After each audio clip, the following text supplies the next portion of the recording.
The facts are that I play music, there's nobody listening to it but me.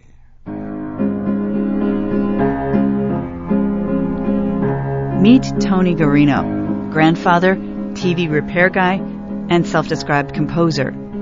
On most days, you'll find him at a battered upright piano in his Irondequoit shop, surrounded by broken radios and TV sets. He's 81, and for the first time in his life, his music is reaching an audience beyond his shop.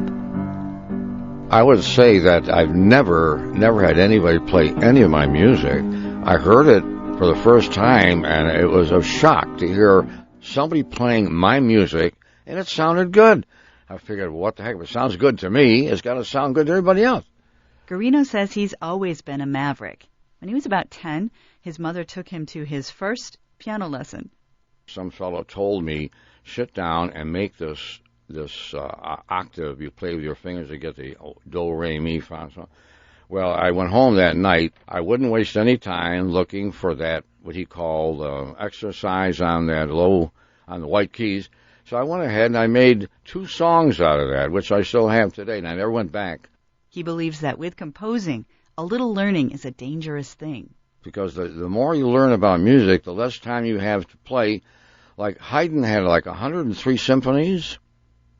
Beethoven had 9. Well, Beethoven spent 4 or 5 years on his 5th. In those 4 or 5 years, Haydn must have made about 20 symphonies. So I found that the more you play around with music, you don't have any time to invent or create.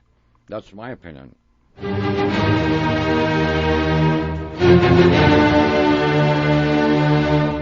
Without formal training and unrestricted by the angst that plagued Beethoven, Guarino has composed between 2,000 and 3,000 original pieces, enough music to fill boxes and boxes stuffed with reel-to-reel tapes, 8-tracks, and cassettes.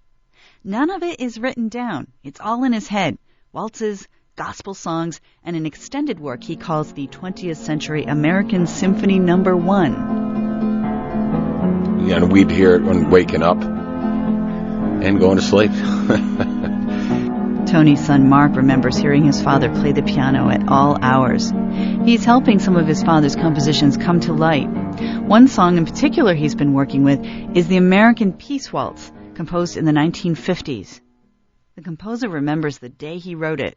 I was living in the Browncroft area in Rochester, where I would say I had to have a big house because I had 8 children. So we settled in Corwin Road, Browncroft section, and at this particular time, about 50 years ago, I had all my kids were home on a Sunday, kind of sleeping. They were all tiny. My wife was sleeping. I'm sitting in this big living room with a big fireplace and a grandfather clock in the corner and a big grand piano that I had right in the center. I figured, what else do I need? And that music rolled right out. There was no war going on. It was just a peaceful time in my life, and that piece just rolled right off my fingers. 50 years after that morning, a friend of the composer stopped by the repair shop with a broken TV. He heard a snippet of the waltz playing, and liking it, he asked if he could arrange it for band and steel guitar.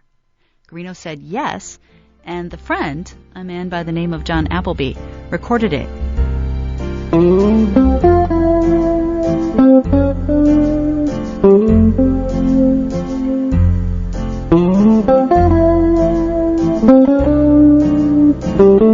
Now that he's heard his music performed by a professional musician, the composer has aspirations. I wanted the Peace Waltz to be used in Washington at the social events that they have with these foreigners coming over here. Since we're in wars that we don't want to be in too well, I figured that they could dance with a title called the Peace March. I had a new title for it before. It was going to be called Peace Be With You. Mark, is that right? Peace Be With You? So he checked it on a computer, and who do you think used that title before me? Ringo Starr of the Beatles. The Beatles beat me to that title. We tried to change it to the American Peace Waltz. No kidding. It actually happened. So, and we're onto something good here. It's just that I would like a lot of people enjoy the music. That's what exactly it's all about. So far, 3 of his original songs are on tap for professional recording. He hasn't received any money for his music, but he doesn't seem to care. The recent attention has him looking back to the past. Will you show me some of your clippings? Yeah. And this is my mother, the opera singer, my father with a cigar in his mouth. That's me. Sitting at a work table in his shop, Guarino studies photographs of his grandfather, his mother, and his dad. He says that the music in his head has been a mysterious and constant source of joy. So music, anybody that made music, I don't care who they were, all those great names and people who don't even know are great. They made music and they left the earth, but they left some music behind. That's exactly what I want to do. Leave something behind better than it was. That's about it. I'm Brenda Tremblay, WXXI News.